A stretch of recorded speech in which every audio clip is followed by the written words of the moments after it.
जय माता दी। जय मां कामाख्या।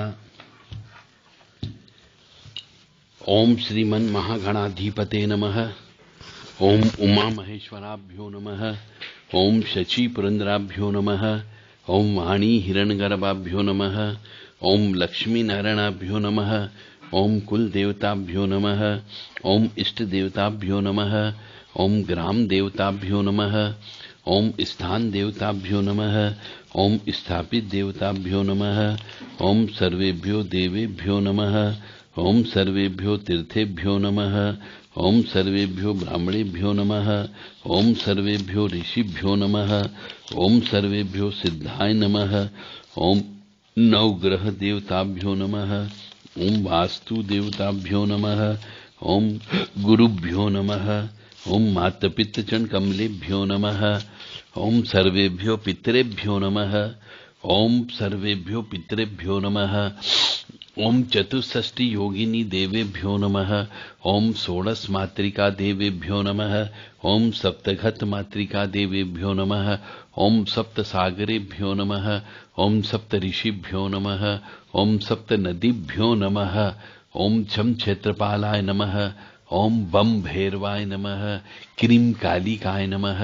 हम हनुमते नमः। ओम क्लीम कृष्णाय नमः। ओम नमो भगवते वासुदेवाय। ओम नमो नारायणाय। ओम लक्ष्मी नारायणाय नमः। ओम विष्णवे नमः। देव राधा ट्रस्ट सत्यवाणी चैनल। प्रश्न ये है कि कोई भी मनुष्य जब साधना करता है तो गुरु से उसे अपने आसन का और शरीर का बंधन करने का मंत्र मिलता है।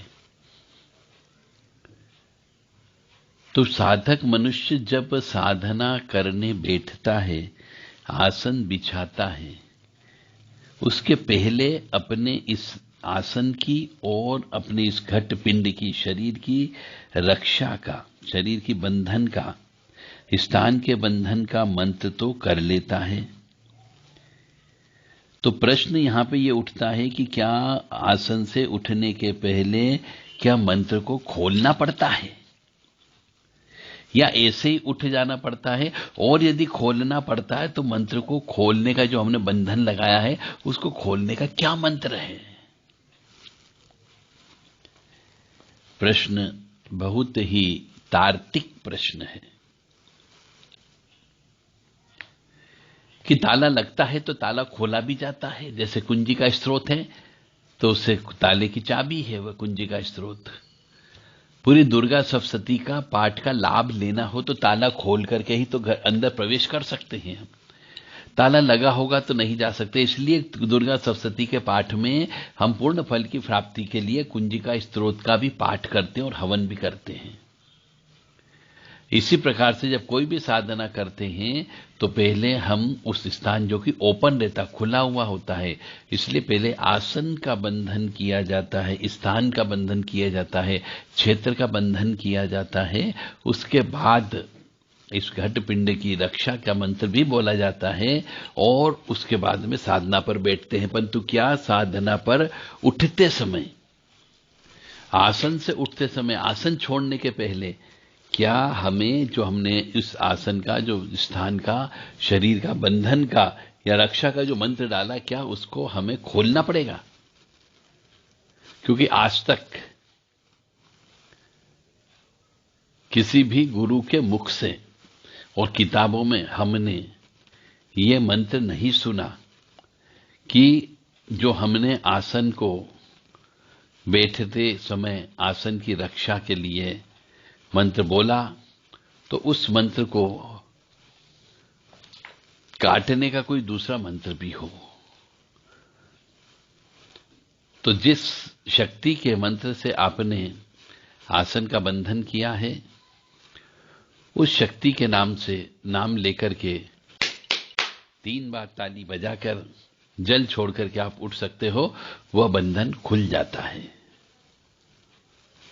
इसी प्रकार से शरीर की रक्षा के लिए हम जब रक्षा कवच बोलते हैं चाहे दुर्गा कवच हो, काली कवच हो, भैरव कवच हो या और कोई भी कवच हो, तो उन सब के मामले में ठीक वैसा ही नियम है। खोलने का कोई मंत्र नहीं होता है, सिर्फ बंधन करने का मंत्र होता है।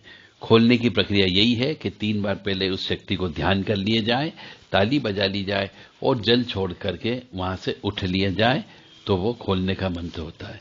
कुछ लोग जब स्थान का बंधन करते हैं तो चाकू से एक रेखा बनाते हैं, या फिर कोयले से एक रेखा बनाई जाती है, या फिर कच्चे सूते से चारों दिशाओं का बंधन किया जाता है।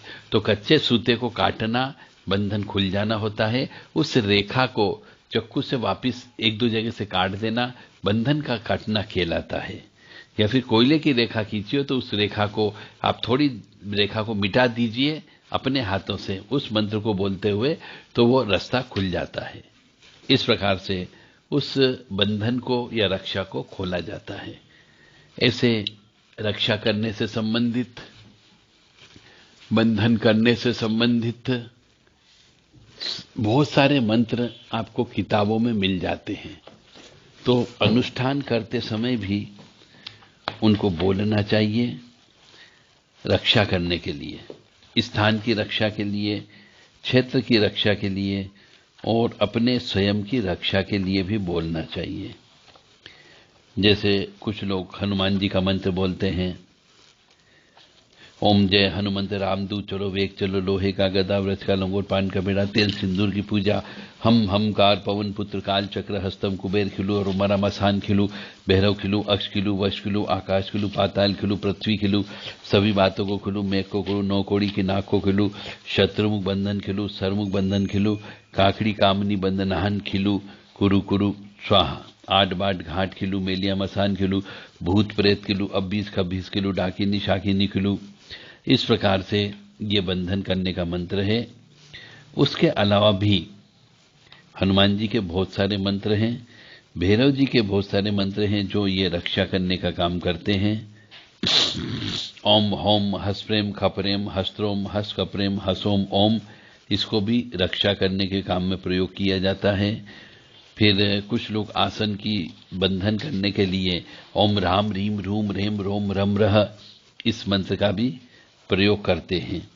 तो आप भी इस मंत्र की पहले 108 बार पाठ करें। ओम राम रीम रूम रेम रोम रम रह, ओम राम रीम रूम रेम रोम रम रह, ओम राम रीम रूम रेम रोम रम रह। इस मंत्र को कंटिन्यू बोलते रहें, तो इसको बोलने से धीरे धीरे यह सिद्ध हो जाता है और इस तरीके से आसन की बंधन हो जाता है। इस शरीर का घट पिंड का बंधन होता है। उसके बाद देवी जी के भी कुछ मंत्र हैं जिनसे बंधन किया जाता है, स्थान का बंधन होता है और शरीर का भी बंधन होता है। तो अपने अपने गुरु जी से ये मंत्र प्राप्त किया जाता है। ओम ह्रीम गणेशाय नमः, ओम एम त्रैलोक्यधामनाय नमः, ओम ह्रीम स्तंभाय नादि चक्राय नमः। ये 3 मंत्र बोल करके भी, जल को पीने से भी इस शरीर की यानी इस घट पिंड की रक्षा होती है। तो सबके अपने अपने गुरु होते हैं, उन गुरु से ये अपने शरीर की रक्षा का और आसन की रक्षा का मंत्र उन्हीं से ही प्राप्त करना चाहिए।